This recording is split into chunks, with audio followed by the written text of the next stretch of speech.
Rectores de 5 universidades le exigen que frene el hambre en Gaza en una carta. 5 universidades israelíes, ¿no? Le exigen a Benjamín Netanyahu que frene el hambre en Gaza en una nota común de 5 importantes universidades de Estados Unidos. El otro tema, está de visita aquí Kristi Noem, no sé si se dirá así, la encargada de cazar inmigrantes en Estados Unidos, y firmó el programa de exención de visados, o por lo menos la solicitud de nuestro presidente.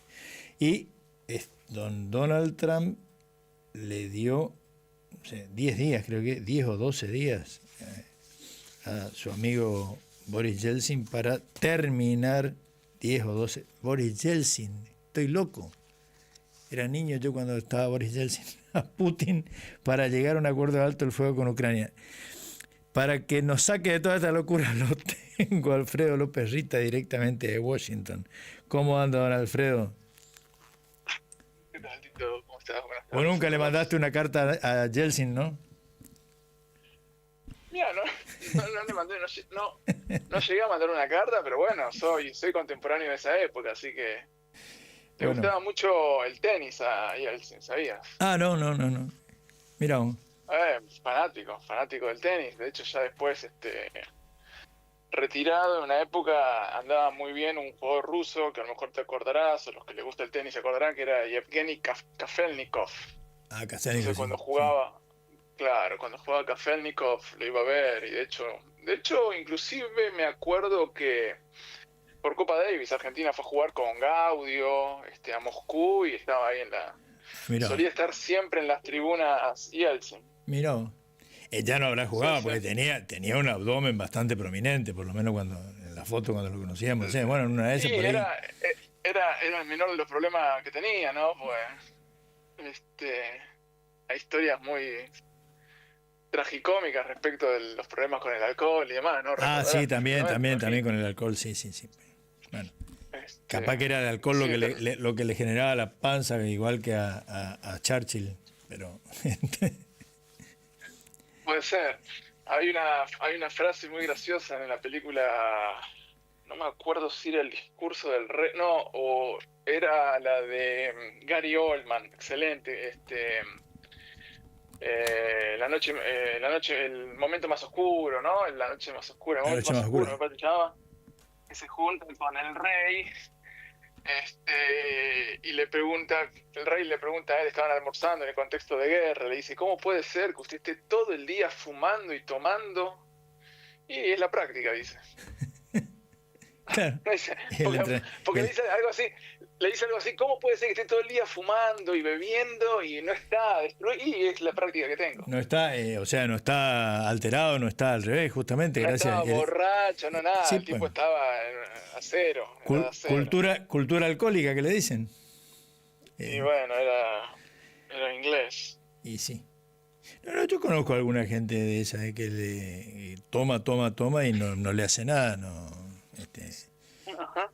y otro que huelen el vaso y empiezan a oler macanas ahí de los dos. Bueno, después hay otra podría ser un segmento alcoholismo y estadistas, porque de hecho están también los videos, la gente lo puede ver. Había habido una reunión justamente hablando de Putin, no sé si vos recordarás, en un encuentro, no me acuerdo en qué contexto, que se reúne Nicolás Sarkozy con Putin. Nicolás Sarkozy con Putin. Sí, y cuando termina la reunión, Sarkozy va a una conferencia de prensa y sale, de hecho si googleás, ahí tu producción se pone a googlear Sarkozy, Putin, borracho, los dos. Se ve que se encerraron los muchachos y quizás Putin tenía otra gimnasia o no lo sabemos, pero quiero decir, sale Sarkozy, viste, muy herido. Medio golpeado. Ay, bueno, famoso fue Forador y Duncan. Que sí, lo metieron en el sótano de la embajada inglesa, donde según dicen hay buen Malbec argentino. Dicen. Por eso. yo te estoy diciendo las cosas que están comprobadas. Comprobadas. Lo otro son rumores. Son rumores. O sea que yo una vez hice un curso en una maestría sobre integración regional muy, muy buena que hicimos acá con gente de muy buen nivel. Aldo Ferrer fue mi profe, Marcelo Labaña, Roberto Russell, imagínate. El papá de Peña, el Peña estudioso, Félix. don Félix Peña, y entre ellos el profe de negociaciones internacionales fue justamente el ex canciller uruguayo el que firmó el Tratado de Asunción, el Pacto del Mercosur, con la calle Padre, Abreu Bonilla. Y nos enseñaba, después íbamos, un tipo muy, muy agradable, una excelente persona, ¿no? Y con algún grupo íbamos, comíamos unos asados, después que se ve esas cosas no en clase, pero nos contaba que aprendió con los rusos, técnicas de los diplomáticos rusos, justamente conversar de cosas importantes tomando bebidas. Y te invitaban con vodka, y toneladas de vodka o hectolitros de vodka. Bueno, y después que se hizo amigo de algunos, me dice, usted, ¿cómo es que usted no les hace efecto a ninguno el tema? Y dice que el secreto, de paso le contamos a la audiencia, creo que alguna vez ya lo conté, es comer rabanitos. Dice que comiendo rabanitos te podés tomar vodka, whisky, ron y te hace mucho menos efecto. Un secreto de la diplomacia rusa que probablemente también lo manejaba Yeltsin entonces. Y se quedó corto de rabanitos Yeltsin. Se quedó corto de rabanitos. Te va a cerrar la verdulería ese día. Es que no es fácil por ahí conseguir rabanitos. No sé si está tan... Ahí me pusieron... Y póngale una botella de vodka al lado. Bueno, contame, ¿qué está pasando en el mundo? ¿Qué es esto? ¿Es serio lo del está loco Trump? Después de esto, la Tercera Guerra Mundial, se incendia el mundo, 10 o 12 días para llegar a un acuerdo de alto el fuego con Ucrania. Vamos a ver, yo creo que si está muy lejos de estar porque loco, teóricamente le había dado 50 días, ¿no? Que se dio 2 meses, y ahora dijo, no, se terminó. Está bien, pero a ver, por eso, volvemos siempre al punto, estamos diciendo que la política exterior, la política internacional es lo más elevado en términos políticos, y que la muchachada, digamos, esté ansiosa por ver lo que pasa, no quiere decir que los líderes que saben lo que se están jugando, si hay algo que no los condiciona o que los condiciona menos de lo que uno podría pensar, es la opinión pública, me parece a mí. En algunos aspectos puede tener algún tipo de relevancia, digamos, pero no en si le doy 10, 12 días, etcétera. Puede estar ocurriendo varias cosas, también hay que entender, digamos, que uno en estos temas, salvo que sea Marco Rubio, Donald Trump, Sergei Lavrov, Vladimir Putin, tiene información bastante acotada, ¿no? Inclusive sí, los actores que manejan información presumiblemente. Entonces puede ser muchas cosas, puede estar ocurriendo, puede haber avances objetivos, puede ser que esos días que se plantean en realidad tengan otro objeto, digamos. Empezaron a circular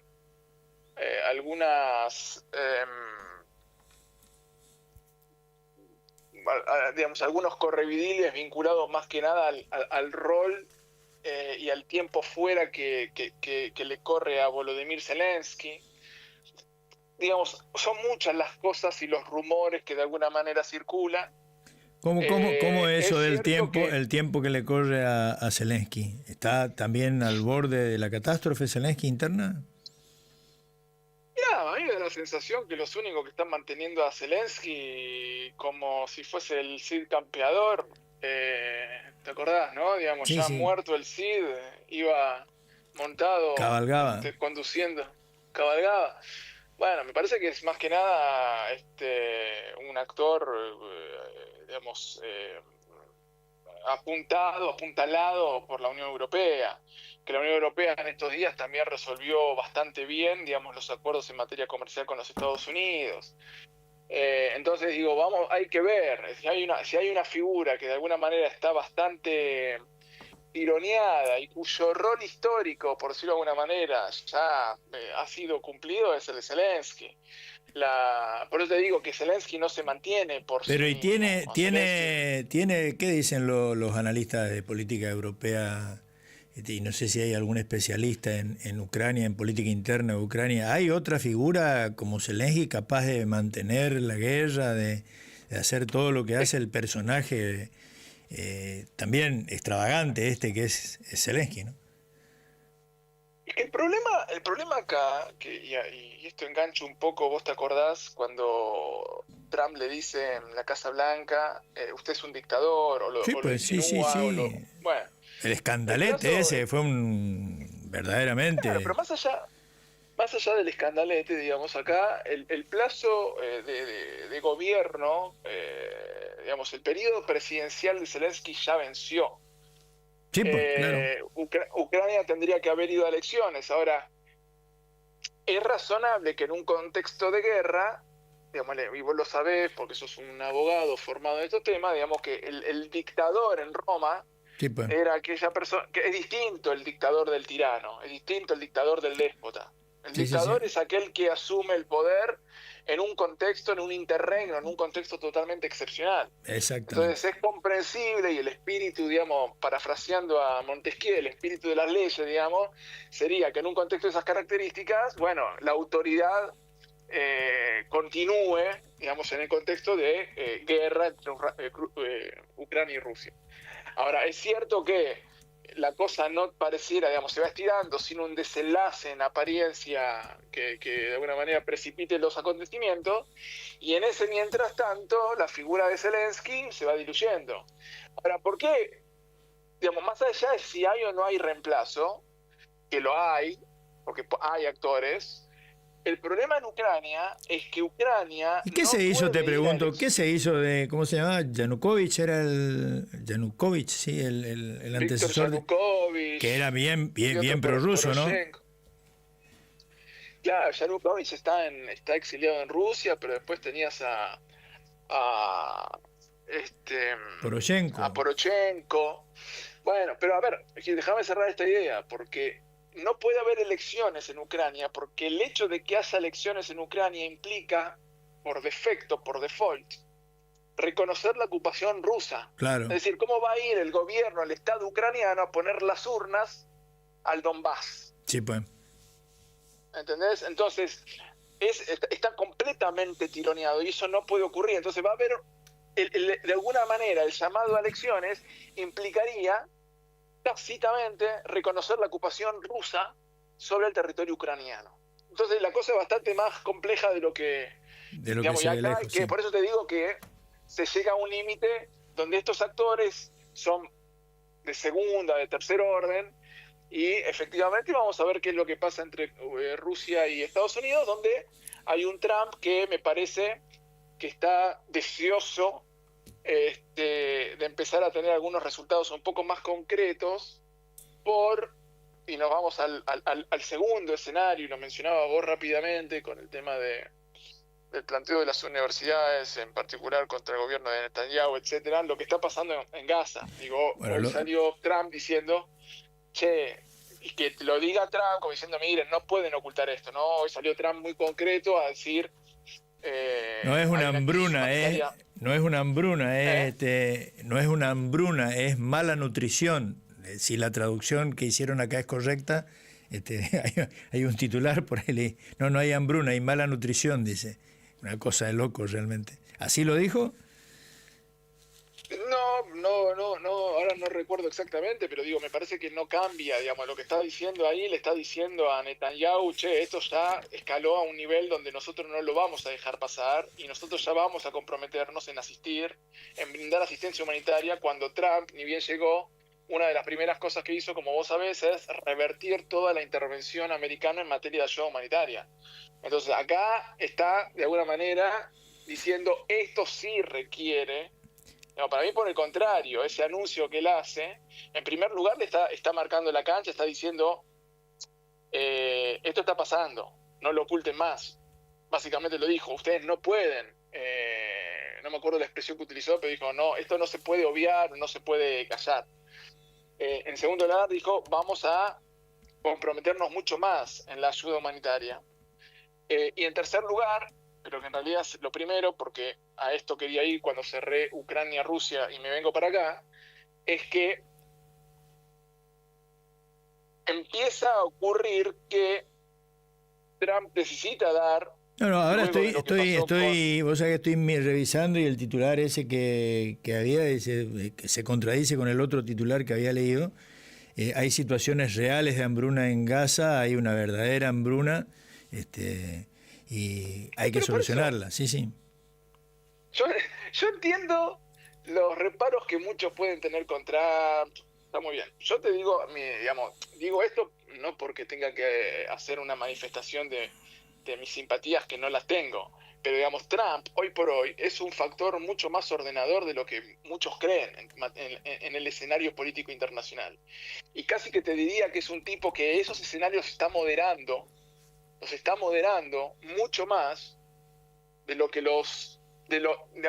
mucho más del rol que cumplió el gobierno de Biden, por ejemplo, en Ucrania. Sí, pues. Y quería ir, y quiero cerrar esta idea, una de las razones por las cuales sale hoy Trump a hablar en estos términos es porque empieza a marcarle la cancha a Netanyahu, porque Netanyahu básicamente ya se está pasando 3 pueblos. Entonces empieza a haber una presión muy fuerte del gobierno israelí y del lobby israelí en Washington, que Trump empieza a tomar empieza a meter el freno de mano. Entonces, una de las formas que tiene Trump hoy de llamar la atención sobre esto es con estos anuncios.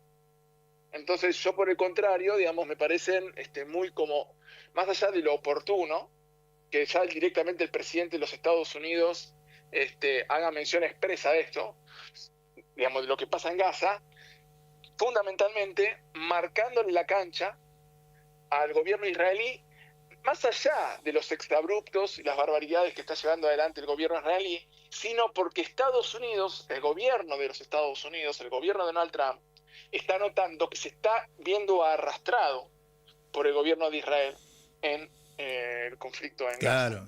Entonces, lo que hace Trump es decir, pará. Sí. Entonces, hoy hubo un contrapunto que vamos a ver cómo continúa. Lo de hoy es un dato, es un hecho nuevo. Sí, porque entonces, el viernes la frase esa que yo te había dicho es del viernes. El viernes había sido casi condescendiente y hoy en su discurso de hoy justamente cambió y se puso. Tal vez también porque en los últimos días, en las últimas horas, primero la advertencia de Inglaterra, Alemania y Francia. Después la advertencia de las mismas universidades israelíes de hoy, la advertencia de la Organización Mundial de la Salud y de la ONU, de ONGs de Israel mismas que acusan al gobierno de Netanyahu de estar cometiendo un genocidio, algo que realmente nunca había sucedido, ¿no? Bueno, yo te lo había dicho o lo hablamos, ya no me acuerdo hace cuántas semanas, pero yo te había mencionado una nota bastante gravitante o que circuló bastante acá de Thomas Friedman, donde estábamos en el contexto de los bombardeos estadounidenses a Irán y yo ahí te decía que lo que se hablaba era el régimen iraní, puertas adentro, queda muy debilitado, porque básicamente la fortaleza que aparentaba tener hacia afuera no la pudo sostener, y básicamente eso lo iba a desprestigiar en el frente interno fundamentalmente, y algo parecido iba a pasar con las élites israelíes, donde Friedman decía, ojo que Friedman, que es un columnista, ya te dije, pero además judío, dice, ojo que las élites israelíes, las universidades, los servicios de inteligencia, los empresarios startups, los intelectuales, en una mirada muy condescendiente de esos sectores sociales de vanguardia o dirigentes de Israel, decían, ojo que estas élites no se van a dejar arrastrar por un demente como Netanyahu. Entonces Netanyahu también va a tener un problema ahí. Entonces eso que estás diciendo vos está ocurriendo. Lo que pasa es que me da la sensación que también Netanyahu no deja de ser un tipo muy, muy fuerte hacia adentro de Israel. Sí, evidentemente Entonces, no sigo de cerca, ni sigo, pero evidentemente vamos a tener que hacer el ejercicio de seguir la política interna de Israel para ver todavía cómo puede sostenerse con tantas en el poder, y en realidad cada vez que tiene como ocurrió la semana pasada, genera un nuevo acto militar cuando está en condiciones o cuando puede sufrir, como el otro día, un voto de censura, ¿no? Y bueno, claro, redobla la apuesta. redobla la apuesta. Sí, nada mejor que un enemigo externo para solucionar o para dejar de hablar de los problemas internos. Y vaya si lo tienen, ambos. Pero Ujú, ujú. Sí, es un poco el escenario. Por eso hay que seguirlo. Acá no hay, las cosas no concluyen, es minuto a minuto, pero por eso te digo que me parece muy interesante las dos cosas que están pasando. Entonces por algo también habría que ver, no sé hasta qué punto podrían haber cierta concatenación en el claro, hecho de porque saber que recordemos que hay una, sí, en este tema Trump también en política interna le cortó subsidios a varias universidades por los escenarios de protestas anti Netanyahu, anti Israel, en esas universidades, ¿no? No sé, no me acuerdo exactamente a sí, cuántas, pero unas sí, cuantas. sí, pero vos Harvard pensás que mismo las creo que universidades, sí, pero a ver, las universidades acá, quédate tranquilo que el financiamiento lo consiguen. sí, Quédate pues. tranquilo que hay muchas compañías muy importantes interesadas o que van a ir al auxilio de Harvard, de la misma manera que pueden ir al auxilio de otras universidades, figuras como Bloomberg, Gates, digo, son personas que están, digo, a ver, pues también hay que dimensionar los problemas de financiamiento universitario que tiene la Argentina, Sí, ¿viste? pues no. Hace pensar que vos te... Bueno, son realidades completamente distintas y tienen mucha soga como para aguantar un fenómeno de las características totalmente novedoso en el sistema interno y en la historia de Estados Unidos, pero tienen espalda más que suficiente. Quiero decir, Harvard no va a dejar de tener estudiantes extranjeros, de la misma manera que no lo va a dejar de tener Princeton o Brown o Stanford. Claro, pero además es un poco simbólico, digamos, también de apoyo un poco, digamos, a Netanyahu. Mirá que lo estoy apretando, a los consejos, a los directivos de las universidades para que paren un poco la protesta que se hizo. No sé qué tan importantes fueron las protestas esas en unas cuantas universidades yanquis, ¿no? Sí, pero vuelvo sobre esto. Me parece que, por eso, ya es el mismo gobierno estadounidense que va a empezar. Fíjate, volvemos a lo mismo que hablábamos respecto de a Putin le estoy dando tantos días. Sí, pues. Evidentemente Trump va a empezar a decir, bueno muchachos, yo vine de buena fe. Yo vine a tratar de negociar con Putin y me puse en contra a todo el sistema norteamericano, a todo el establishment norteamericano, porque decía que... Entonces, si acá no me empiezan de alguna manera a corresponder con gestos, más que gestos, con respuestas más o menos concretas, bueno, me están obligando a jugar a mí también. Entonces, por eso te digo, esto no es para impacientes. Y te puedo garantizar que nada de lo que hagan las universidades estadounidenses van a impactar en lo que decida Trump en el corto plazo. Digamos, no estamos en Vietnam, no. Hay un umbral de tolerancia muchísimo mayor como para que esas cosas hoy por hoy no impacten tan en el corto plazo.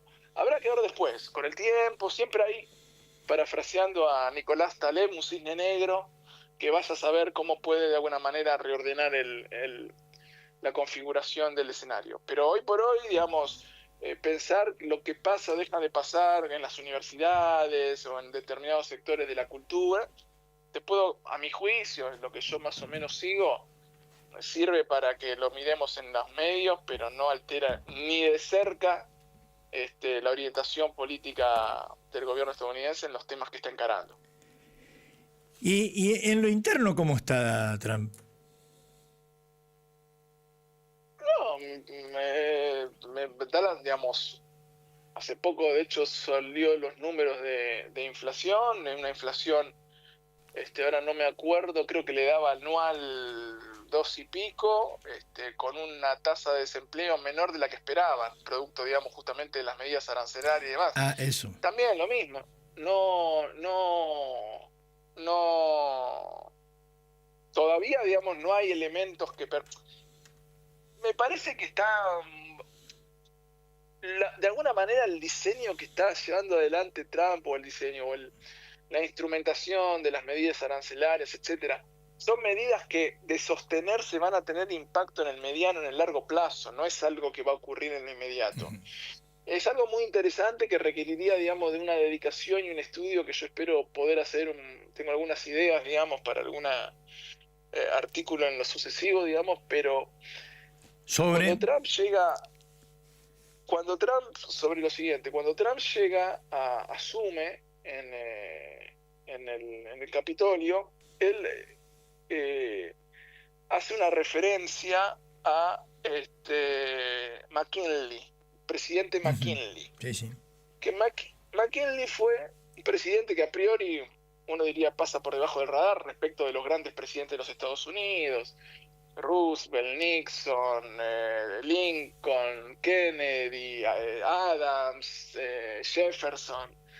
Hay varios, sobre todo a lo largo del siglo XIX, que para los que no están muy metidos en la historia de Estados Unidos pasan completamente debajo del radar.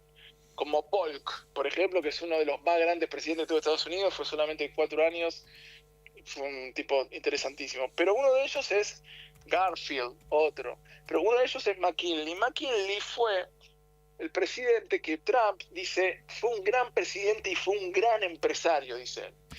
Y McKinley fue el presidente que aplicó las McKinley Acts, que eran justamente las medidas tarifarias, a principios del siglo XIX, inicio del siglo XX.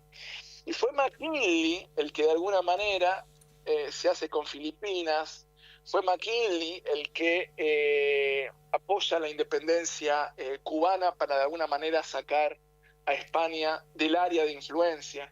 Entonces hay muchas coincidencias entre McKinley y Trump. Cuando vos decís Trump... Vos decís que como McKinley fue el que anexó Hawái, Puerto Rico, Guam, Filipinas, quiere anexar Groenlandia, Canadá, el Golfo de México. Ya le cambió el nombre, ¿no? Eso no sé si lo comentamos. Ya figura en los mapas estadounidenses Golfo de América. Decía el otro día un titular. La verdad que no he visto los mapas estadounidenses, habría que chequearlo, pero por más que lo digan, digo, qué sé yo, no podrán llamarlo como quiera, no creo que cambie mucho. Lo que digo respecto de McKinley es que hay una mirada común, digamos, no es que hay vidas paralelas, como diría Plutarco, pero evidentemente hay una pretensión de Trump de volver ya no a tener ese rol de los Estados Unidos de posguerra, de post-45, sino a ese modelo de Estados Unidos, en donde Estados Unidos tenía zonas de influencia que eran propias y donde Estados Unidos aplicaba las tarifas como mecanismo de política exterior. Entonces, pero fíjate qué interesante, que ya no es que Estados Unidos te manda un portaaviones a Venezuela, lo que dio nacimiento a la doctrina de Drago, para que paguen las deudas. Sí, pues. Te aplica tarifas, te aplica aranceles. Es decir, lanzar... Entonces vos decís, que por eso yo digo que en realidad Trump es un, de alguna manera, no voy a decir que es un pacifista, porque no lo es, pero de alguna manera busca reordenar el sistema internacional en base a la aplicación de tarifas. Y eso ordena a los otros actores. Mientras que otros te mandaban un portaaviones, que cuando te tuvo que mandar un bombardero para hacer volar por el aire las plantas de energía atómica en Irán, en una operación quirúrgica, lo hace, por supuesto, porque tiene todos esos recursos y juega con todas las cartas.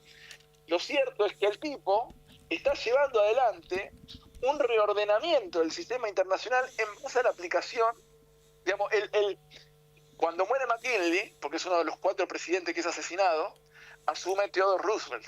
Y Theodore Roosevelt, vos sabés que andaba con el garrote y con la zanahoria. Sí, pues.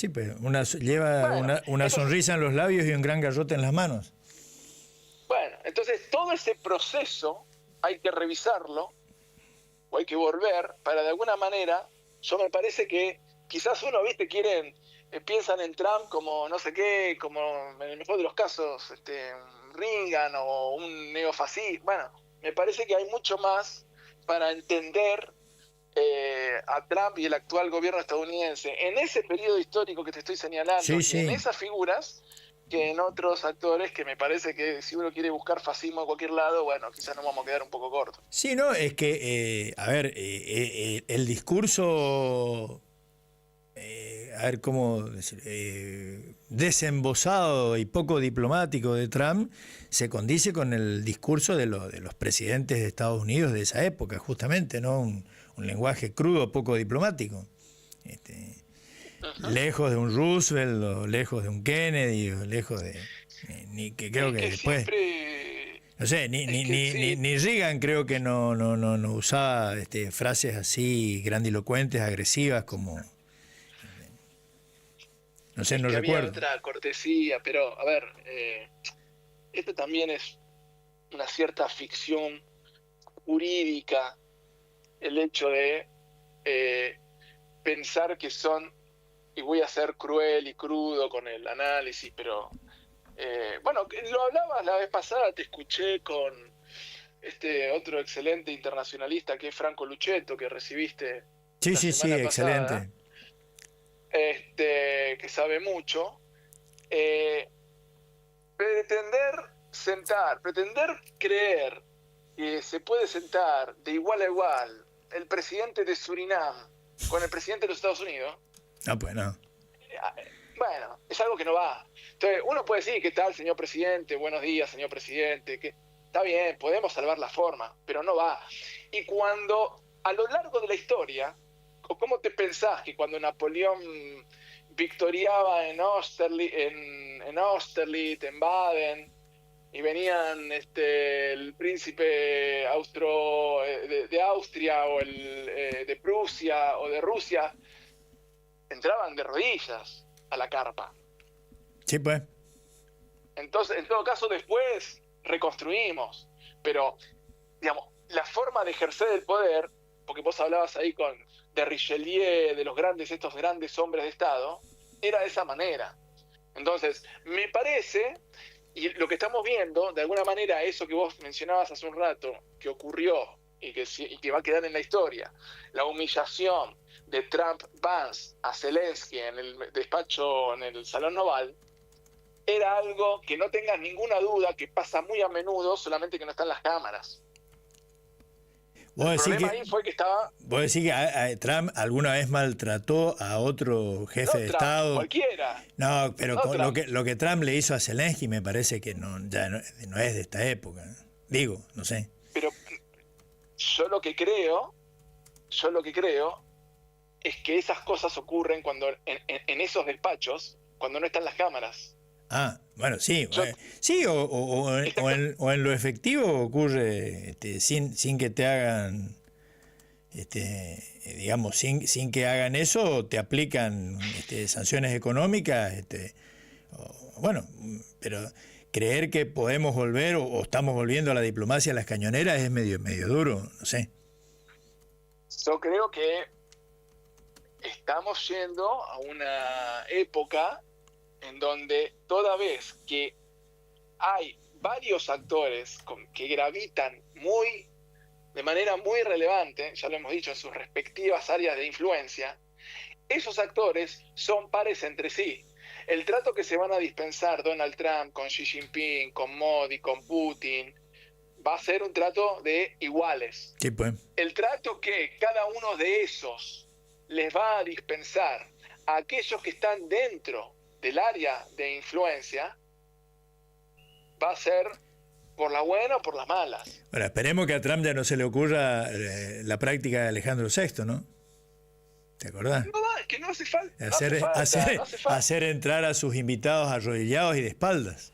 Sí. Pero, no va a ocurrir eso. No va a ocurrir eso. No se llega a eso. Pero a ver, por eso te digo, Tito, me parece que estamos analizando, o todavía hay como una especie de inercia de intentar entender lo internacional con un cierto, con una mirada, digamos, no quiere decir que las cosas cambian radicalmente. Ya hemos dicho que estamos en lo que se denomina un proceso de transición de poder, un momento, digamos, de transición en la historia.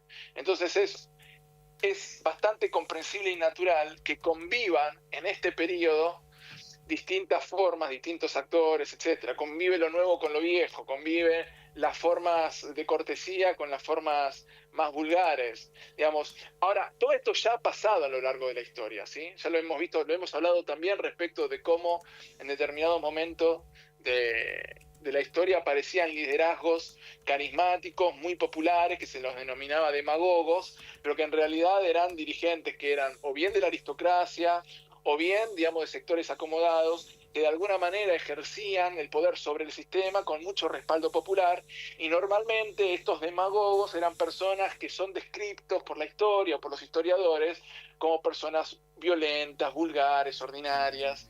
Entonces hay algo ahí del historiador que no sabemos, porque es el historiador de la antigüedad que nos dejó ese testimonio, pero evidentemente es una conducta que a lo largo de la historia vos podés ver como con continuidades. Y si haces el análisis comparado, bueno, vas a encontrar que justamente hay determinadas acciones, conductas, momentos que coinciden con determinados quiebres en la historia. Entonces, hay que ser lo suficientemente flexible y alejarse un poco de las formas, por más que nos gusten las formas. Yo soy respetuoso de las formas, pero no quedarse mucho en eso, porque si no, no vamos a entender el momento que estamos viviendo. Don Alfredo, te libero porque me acaba de llegar acá un candidato a gobernador de la provincia, cosa que no tenemos todos los días en Al Caer la Tarde. Encima, recontra libertario el tipo, de los yo te diría un libertario avant la lettre. Este fue libertario antes que Milei incluso, y lo que es peor, hasta lo tuve que soportar de alumno y de adjunto, pero después desapareció porque se dedicó a la política y ya no fue más a clase, pero y ahora es candidato a gobernador, así que bueno, ¿qué le vamos a hacer? Hay un artículo ahí que le recomiendo al candidato, pero más allá de eso, hay un artículo que escribió en un momento Horacio González en página 12, que hablaba del Estado libertario. ¿El Estado libertario?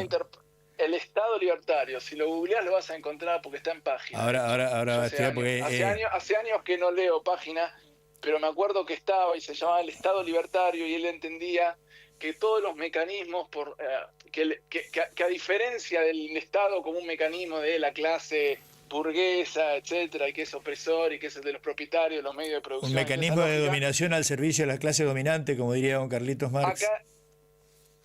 Acá era al revés, era una plataforma de liberación de los sectores populares, sostiene. Entonces lo denomina Estado libertario. No lo veo a agarrando eso. Por las contradicciones que bueno, presenta. Vamos, seguro que lo lee porque este es muy lector, muy estudioso, así que después te invitamos y debatimos sobre eso. Muchísimas gracias, Alfredo. Gracias a ustedes, un saludo grande. Alfredo López Rita, directamente desde Washington, y acá lo tenemos, ahora sí lo presentamos y hasta lo